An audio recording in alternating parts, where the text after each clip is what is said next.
오늘은 하나님 말씀 사사기 20장과 21장 마지막입니다. 사사기의 마지막입니다. 그런데 오늘 읽는 것은 사사기 20장 1절에서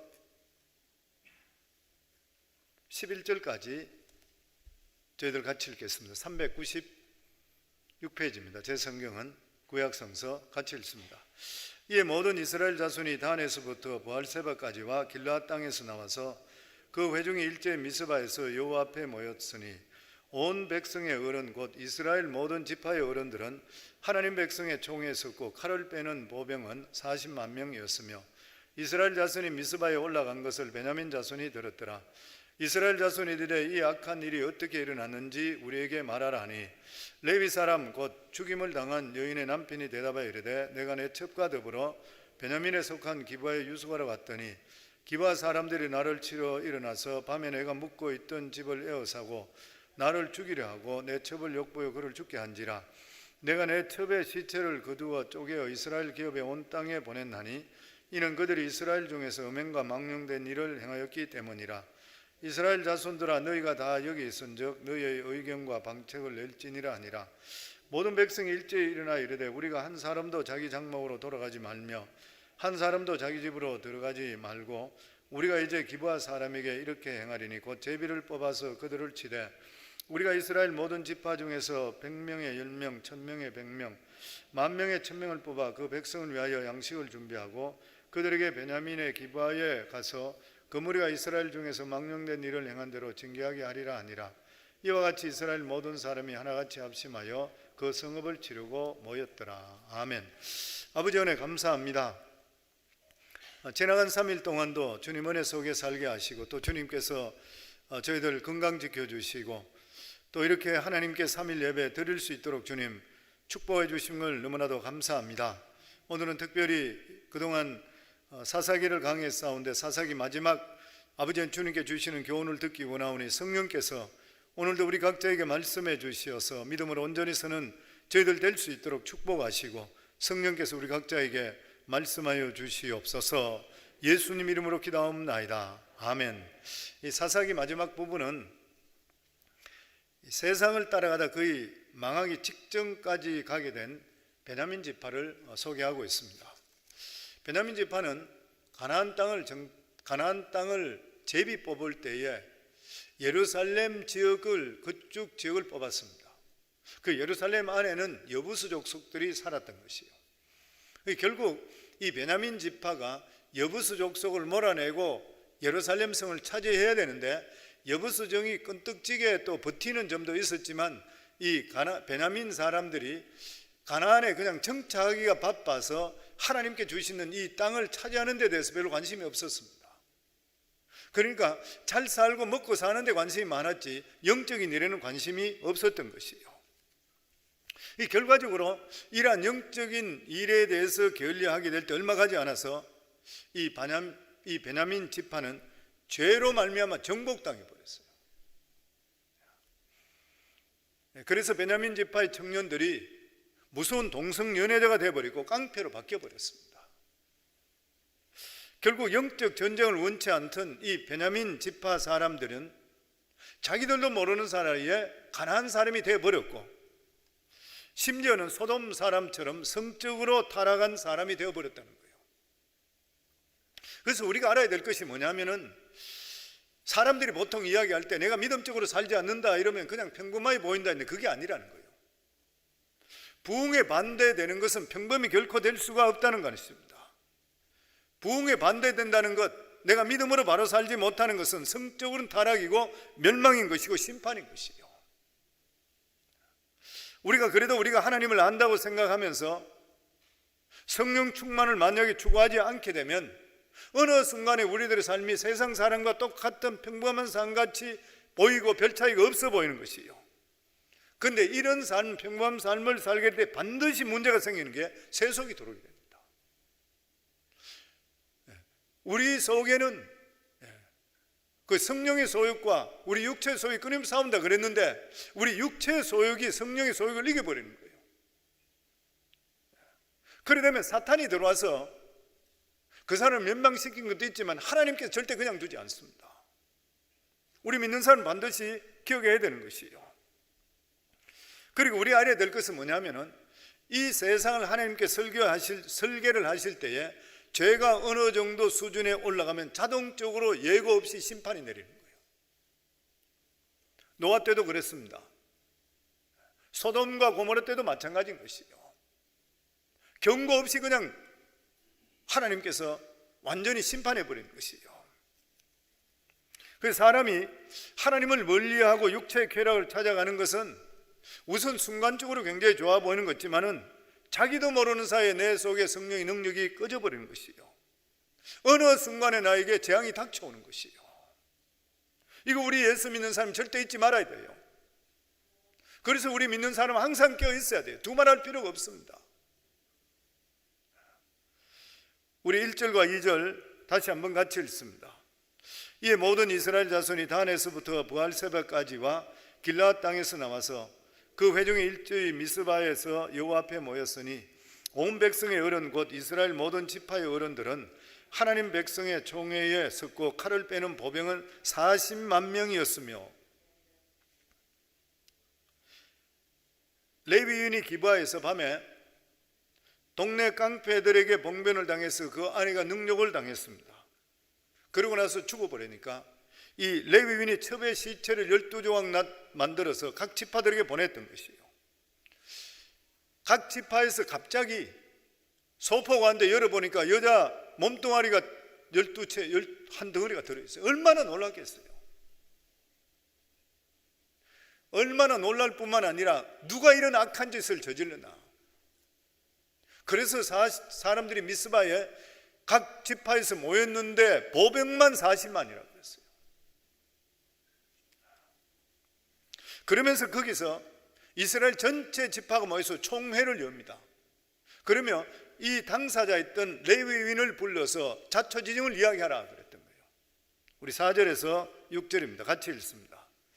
레위 사람 곧 죽음을 당한 여인의 남편이 대답하여 이르되 내가 내 첩과 더불어 베냐민에 속한 기브아에 유숙하러 갔더니 기브아 사람이 나를 치러 일어나서 밤에 내가 묵고 있던 집을 에워싸고 나를 죽이려 하고 내 첩을 욕보여 그를 죽게 한지라. 내가 내 첩의 시체를 거두어 쪼개서 이스라엘 기업의 온 땅에 보냈나니 이는 그들이 이스라엘 중에서 음행과 망령된 일을 행하였기 때문이라. 지난번에도 말씀드렸지만은 이 사사기 마지막에는 레위인 두 사람 때문에 두 부족이, 두 지파가 망하는 거예요. 그냥 타락한 이 레위, 그러니까 타락한 제사장, 타락한 성직자, 타락한 믿음의 사람 아닌 사람 때문에 망하는 거예요. 그냥. 그런데 이 지금 레위 사람의 이 설명을 듣게 될 때에 이스라엘 백성들의 반응이 어떻게 우리들한테 이런 일이 일어날 수 있나? 우리가 하나님께 무엇을 잘못했나? 통해 잡아가는 것이 먼저예요. 지금까지 기록으로 볼 때, 믿음적으로 볼 때는 우리 삶 속에서 어떤 문제가 생겼다 할 때는 그때는 다른 사람을 탓하기 전에 하나님이 어떻게 이런 병고가 우리 속에 생길 수가 있습니까? 우리가 믿음 안에 살지 못한 것들 하나님 회개합니다. 무엇입니까? 이렇게 해야 되는 것이에요. 그런데 그 당시 전체 이스라엘 지파들의 영적 상태가 안 좋았던 거예요.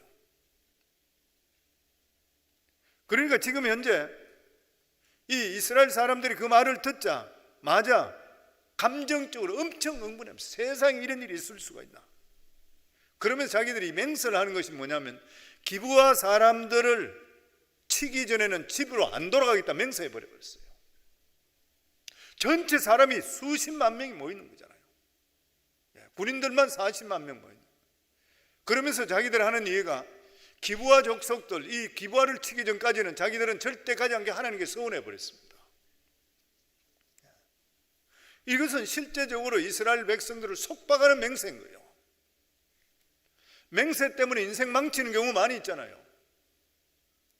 입다도 맹세 때문에 자기 무남동녀 딸을 죽여버렸어요. 그래서 예수님께서 뭐라 그랬어요? 맹세는 하지 마라 그래요.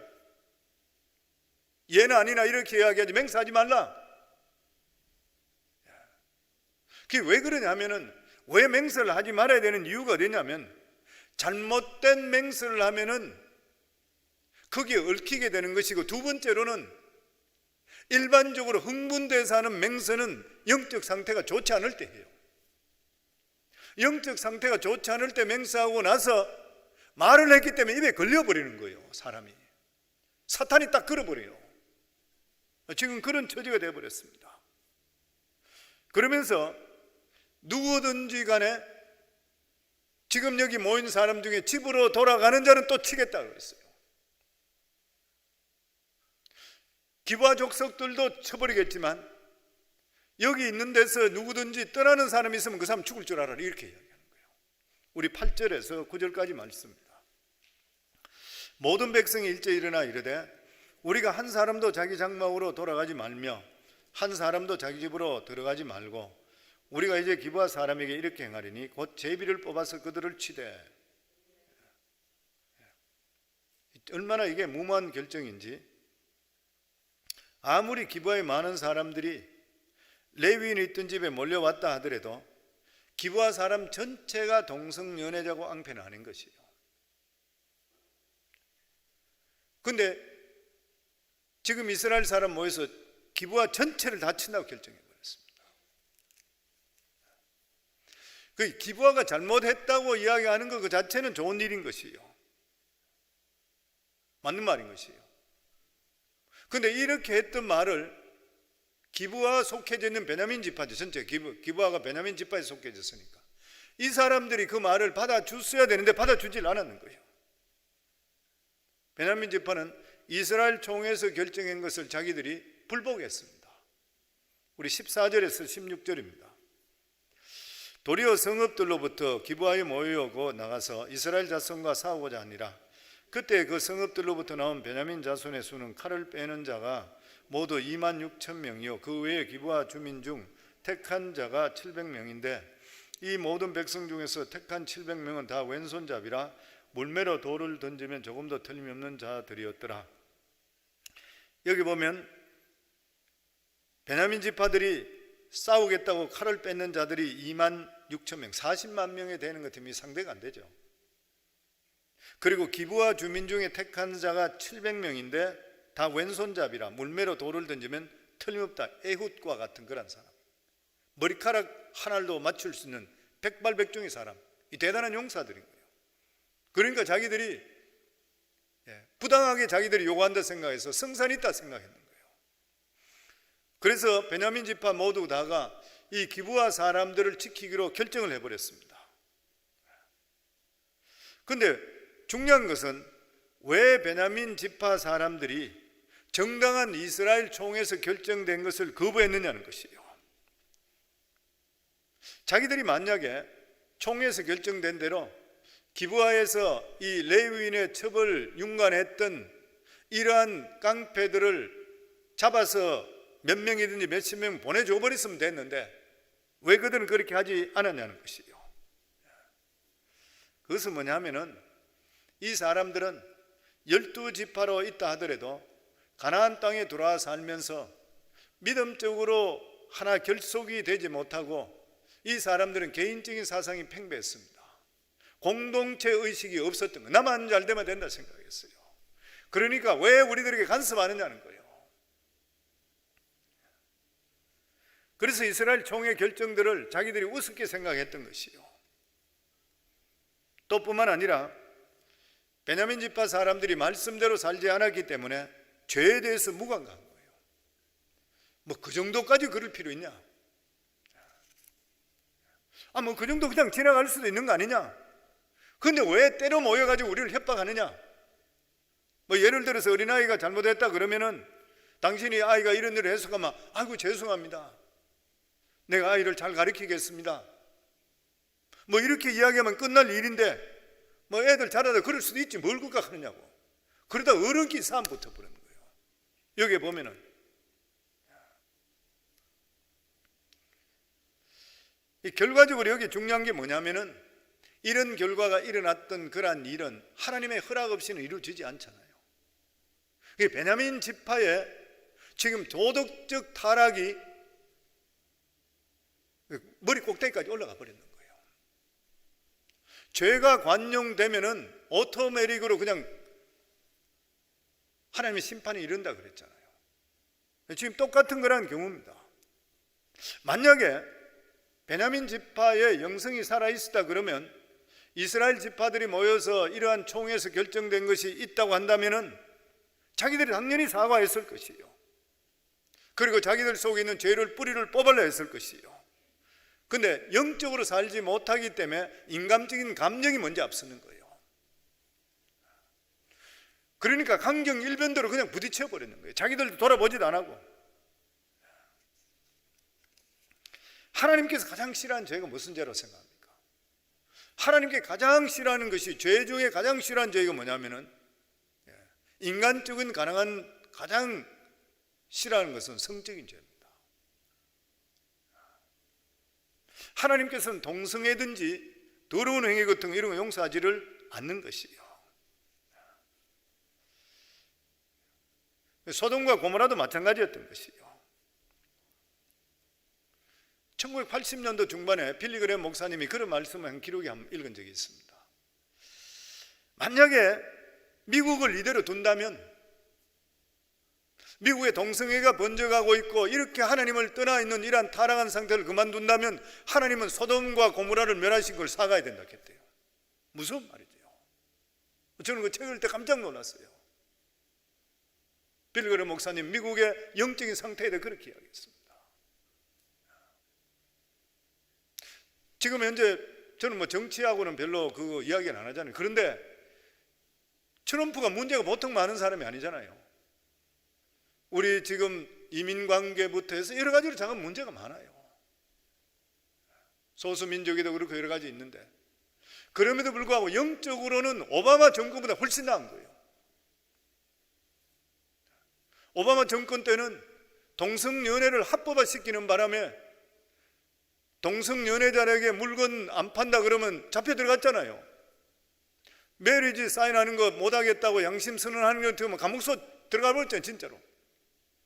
목회자가 동성연애자한테 주례 못하겠다 그러니까 법적으로 잡혀간다 그랬잖아요. 이런 것들이 가면 갈수록 험악하고 힘들 때였었던 거예요. 지금은 거기에 비하면 훨씬 편해요. 그런 거 없어졌잖아요. 자기 얼마든지 그래 안 하면 하기 싫으면 안 해도 되는 것이고, 지금은 아주 숨을 죽이고 있는 것이에요 보면. 그러니까 그 사람이 문제가 많은데도 불구하고 크리스찬들이 백업을 많이 해주는 거예요. 그 성도님들이 생각을 하실 때에 영적으로 보는 것과 세상 보는 것 틀리는 거예요. 이스라엘 백성들이 옛날에 므낫세부터 해서 이때에 성경적으로 제사장이 적고 믿음의 사람들이 글을 적을 때는 이 사람 죽일 사람이에요. 근데 그 당시로 볼 때는 사람들에게 정치 잘하고 잘 먹고 잘 살도록 만들어줬어요. 근데 성경적 하나님의 안목으로 볼 때는 이 세상에 그만큼 나쁜 사람이 없는 것이에요. 결국 이스라엘 11지파와 전쟁한 베냐민 지파는 완전히 멸족 상태까지 가게 되었습니다. 그리고 동족과 전쟁에서 이스라엘 백성들은 베냐민 지파들을 다 죽이고 난 뒤에 정신을 차려보니까 한 민족이 완전히 지파가 멸족시켜 버렸어요. 대성통곡하며 후회합니다. 이스라엘 12지파 중에 한 지파를 자기들 손으로 그냥 멸해버렸던 거예요.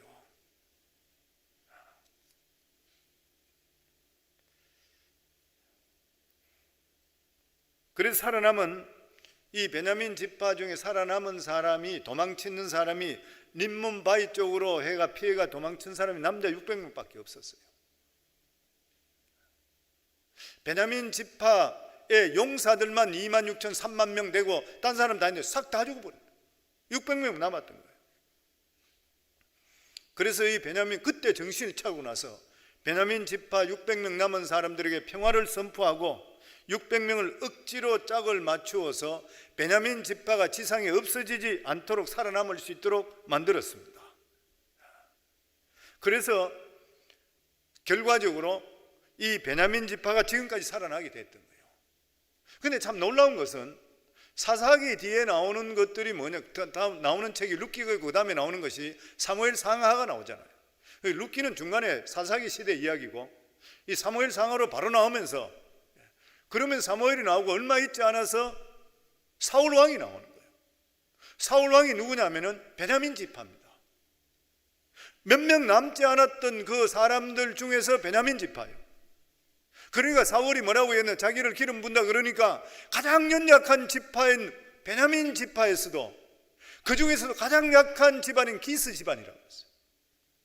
600명밖에 남지 않았던 그러한 사람들이 겨우 조금씩 번창해가 가 있던 아주 연약한 지파에, 그것도 집안에 아주 힘없는 지파예요. 그런데 그 중에서 하나님께서 사울을 세웠어요. 이것을 보면 느끼는 게 뭐냐면 하나님께서는 긍휼의 하나님이시구나. 연약한 자를 이렇게 들어서서 왕으로, 초대왕으로 세워버렸어요. 기라성 같은 12지파가 있는데 불구하고 600명밖에 남지 않았던 걸 세우는 거예요. 역사적으로 볼 때 그렇습니다. 그리고 나중에 가서 르호보암 때에, 솔로몬의 왕 아들 때에 나라가 두 개로 갈라지잖아요. 북이스라엘과 남유다로 갈라지잖아요. 두 개로 갈라질 때에 유다와 함께 정통성을 가지고 남았는 지파가 베냐민 지파입니다. 다른 10지파는 모두 다 북쪽으로 다 가버렸잖아요. 이 베냐민 지파, 의리를 지키면서 같이 있었던 것이요. 그래서 사람들이 베냐민 지파를 굉장히 좋아했던가 봐. 그러니까 나중에 베냐민 지파 중에서 사도 바울이 나오잖아요. 사도 바울이 나올 때 나는 베냐민 지파라 굉장히 자랑스럽게 이야기합니다.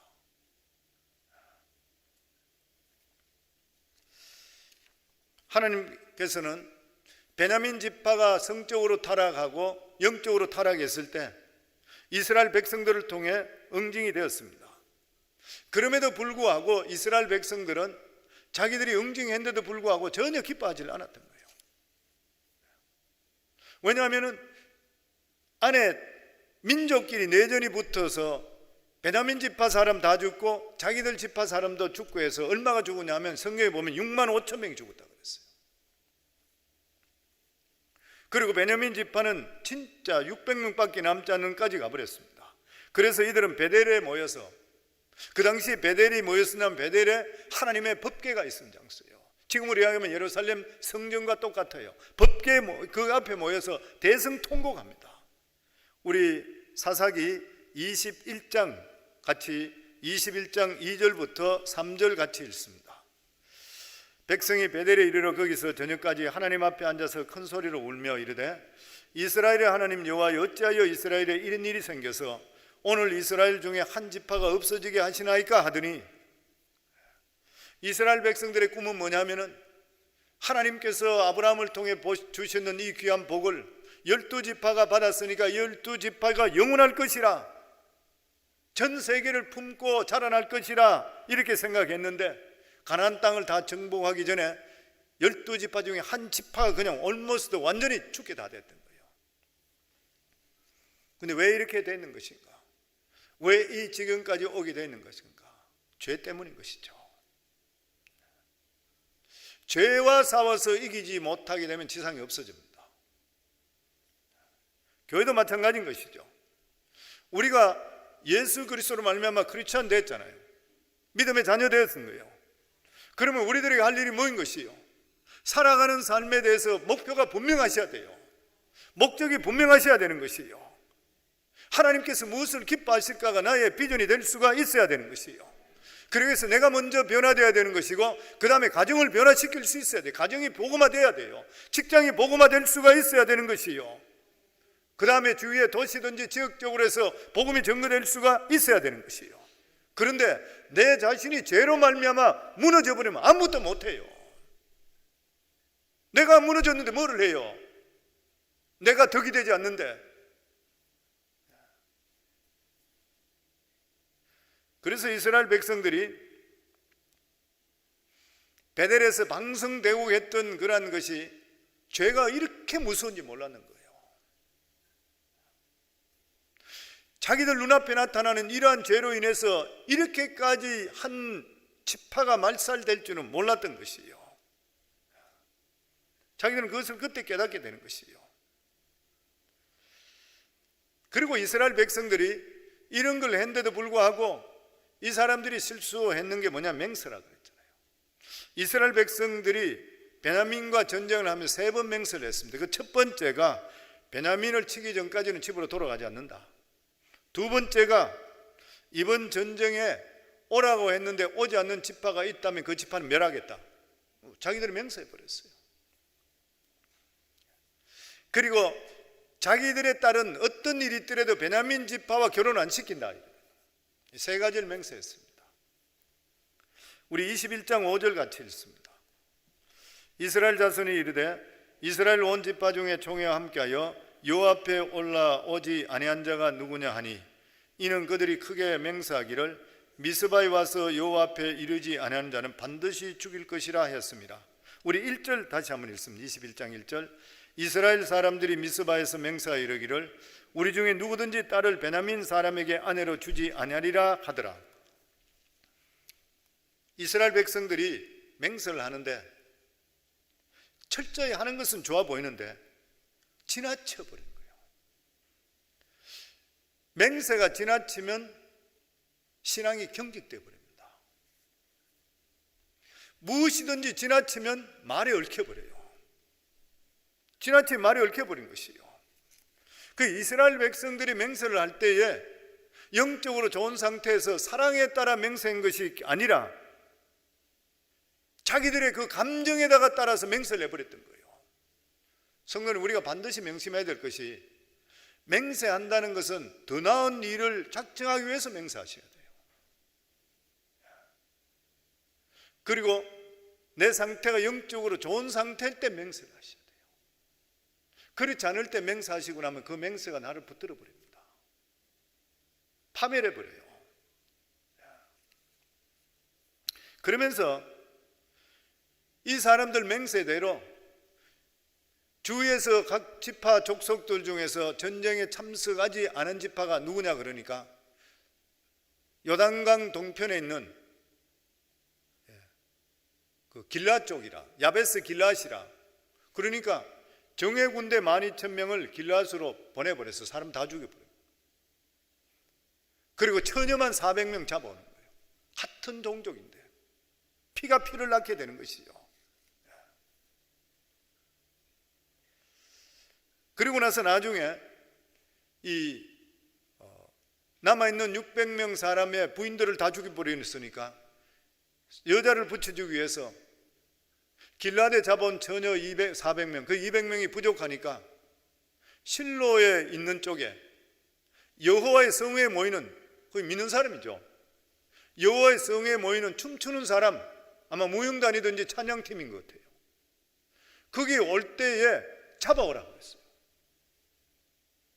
그래서 200명을 잡아왔어. 그래서 600명이가 이 사람을 붙여줬어요.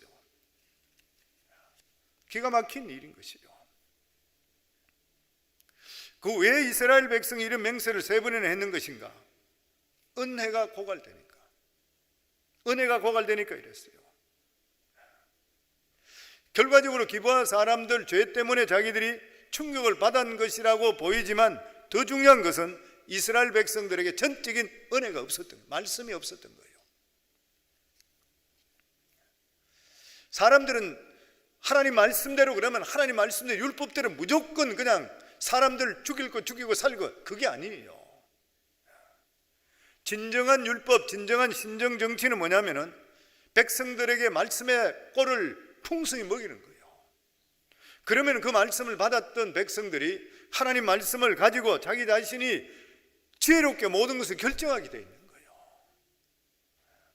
그런데 하나님 말씀이 없어지고 은혜가 없어지게 되면, 그리고 억지로 믿게 되면 맹세를 지켜야 되고, 맹세를 어기게 되면 처벌해야 되고, 그래야 신앙이 유지되는 것 같이 착각해 버리는 것이에요. 그래서 구약시대 때 이스라엘 신앙이 경직된 것이 유대교라고 그래요. 유대교는 백성들에게 맹세를 많이 시키고 맹세를 어기게 되면 엄하게 처벌합니다.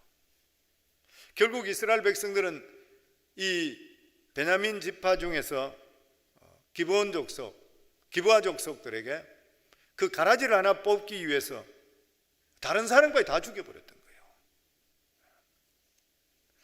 기브아 사람들도 거기 다 참석한 게 아니고 베냐민 지파 중에서는 그 소식도 못 들은 사람도 있을 것이에요. 그런데 지금 전체적으로 규정해서 씨를 말려버린 것이에요. 그래서 죄라고 하는 것은 한 번 끝나는 것이 아니라 물귀신 같이 물고 늘어집니다. 자꾸 사람을 끌고 가는 것이에요. 그런데 사사기에서는 왜 이렇게 되었나 결론적으로 말하는 것이 뭐냐면 왕이 없어서 그랬다고 그랬어요. 왕이 없어서 그랬다. 다시 말하면은 사람들이 아무리 결정한다 하더라도 왕이 있으면 왕이 그것을 취소할 수 있는 거예요. 실제로 그렇잖아요. CEO가 되고 최장이 되면 다 결정됐다도 아닌 것도 많이를 알 수 있거든요. 똑같은 일인 것이에요. 그러니까 왕이 없었기 때문에 자기 올무에 자기가 걸려서 문제가 되는 것이라. 오늘날 우리에게 예수 그리스도가 필요한 이유가 뭐냐면은 우리에게 있는 악의 고리를 끊을 수 있는 힘을 가진 분은 예수님이십니다. 하나님의 백성과 하나님 백성 아닌 차이가 뭐냐면은 하나님 백성이 아닌 사람은 악의 고리를 끊을 용기도 없고 생각도 안 해요. 한 번 맹세하면 그냥 그대로 가고 거짓말하면 계속 거짓말 해버려요. 그러나 하나님 백성은 잘못했다면 그 순간에 손들고 하나님과 항복합니다. 그러면 내가 잘못된 데에 대해서 대가를 치르는 일이 있다 하더라도 그것으로 끝나버려요. 우리가 나와서 하나님께 기도하고 회개하는 그런 이유가 어디 있는 것이요? 우리가 그것을 하나님 앞에 깨끗하게 정리하지 못하면 죄가 우리를 물고 놓지는 않아요. 우리가 이런 것들을 하나님께 내놓고 자복하고 울고 하면 하나님께서 끊어주시고 거기서 자유롭게 만들어주셔요. 예수님께 이 세상에 오신 것이 성령께서 임하셨을 때 누가복음 4장 18절에 보면은 포로된 자에게 자유를, 눌린 자에게 자유를 주기 위해서 왔다 그랬어요. 우리가 이 세상에 얽매여 있는 데 대해서 우리 능력으로 끊을 수 없는 것을 주님께 내어놓으면 주님께서 끊게 만들어주는 거예요. 이스라엘 백성들은 베냐민과 다 죽고 난 후에 비로소 정신을 차리고 후회합니다. 4절 말씀에 보면 이튿날 백성이 일찍 일어나 거기에 한 제단을 쌓고 번제와 화목제를 드렸더라. 온전한 정신이 들어오고 나니까 자기들이 얼마나 끔찍한 일을 했는지 몰라요. 기브아 사람 몇 사람 때문에 너무 많은 사람이 죽고 한 지파가 그냥 끝장날 판인 거예요. 6절에 보면 이스라엘 자손이 그들의 형제 베냐민을 위하여 뉘우쳐 이르되 오늘 이스라엘 중에 한 지파가 끊어졌도다. 결국 이스라엘 백성들은 후회합니다. 그리고 나서 베냐민 지파들이 자손을 낳을 수 있도록 대책을 세워줘야 되겠다. 왜냐하면 없어질 것이 분명하니까. 그래서 그들이 핑계 삼아 참석하지 않은 족속이 누가 있냐 했을 때에 길랏 야베스라 그러니까 군대를 보내서 다 죽여버리고 그 처녀만 남아있는 게 누구냐? 결혼하는 사람 400명 데려왔던 거예요.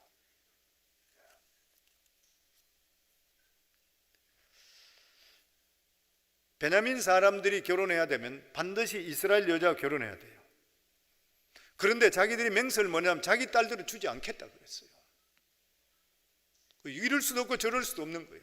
맹세에 걸려버렸어. 그러니까 자기들 맹세한 대로 한 지파에서 안 왔다 그래, 한 족속이 안 왔다 그러니까 그 족속을 다 멸해버리고 처녀 400명 데려왔어요. 그리고 나서도 200명 모자라니까 실로에서 여호와의 전에 축제에 참석하는 처녀들 200명을 그냥 가서 유괴해 왔는 거예요. 근데 이 사람들도 이스라엘 사람, 에브라임 족속 쪽, 그쪽 지역, 실로 쪽이 에브라임 족속 쪽이에요. 에브라임 족속 쪽에 관계되는 이스라엘 사람 거래. 그러니까 말이 서로 안 맞는 거예요. 자기들 맹세대로 말이 잘 안 맞는 것이에요.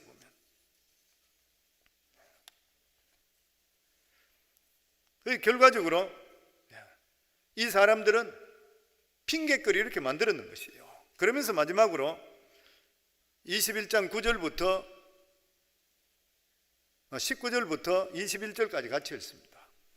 또 이르되 보라 베델 북쪽 르보나 남쪽 베델에서 세겜으로 올라가는 큰 길 동쪽 실로에 매년 여호와의 명절이 있도다 하고 베냐민 자손에게 명령이 이르되 가서 포도원에 숨어 보다가 실로의 여자들이 춤추러 나오거든 너희는 포도원에서 나와서 실로의 딸 중에서 각각 하나를 붙들어 가지고 자기 아내로 삼아 베냐민 땅으로 돌아가라.